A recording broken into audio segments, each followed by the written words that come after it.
Deməli, ikinci sualda deyilir ki, DNT molekulunda olan nukleotidlərin cəmi 4-ü 4 ədəd rabitənin, digərləri isə 5 ədəd rabitənin əmələ gəlməsində rol oynayıb. Bu molekulun gen sahəsi əsasında sintez olunan kodonların neçə növü amin tuşlarının kodlaşdırılmasında iştirak edir? Deməli, biz bilirik ki, DNT-də adeninlə timin minimum 3, maksimum 4 rabitə yaradır. Guaninlə sitozin minimum 4, maksimum 5. Minimumu nə zaman? Zəncirin ucunda. Maksimumu nə zaman? Ortada yerləşərsə. Deməli, burada deyir ki, 4-ü 4 ədəd rabitənin. Yəni, bu 4-ünü ayırırsa, deməli, bu kənarlardakıdır. Niyə? Çünki bir zəncirin başlanğıcı sonu, digərinin başlanğıcı sonu. Burada 4 dənə biz uca nukleotid qoya bilərik.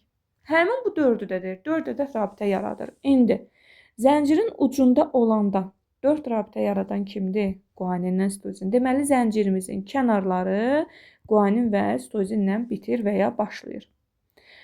Bu 4 getdi. Yerdə qalanı deyir, 5 ədəd rabitə yaradır. İndi orta qalır, düzdür? Ortada 5 rabitə yaradan kimdir? Guaninlə sitozin. Deməli, bizim DNT-miz ancaq guanin və sitozindən təşkil olunub.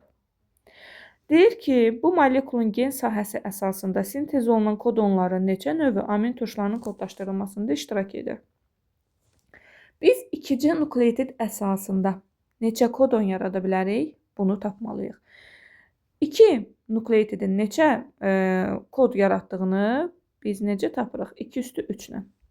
Burada eləyəcək, yəni 2 nukleotid var, 3-3 birləşir, cəmi 8 kombinasiya yarada bilərik. Elə cavab olacaq 8 amin, daha doğrusu 8 kodon amin tuşu kodlaşdırılmasında iştirak edəcəkdir. Cavab Y variantı.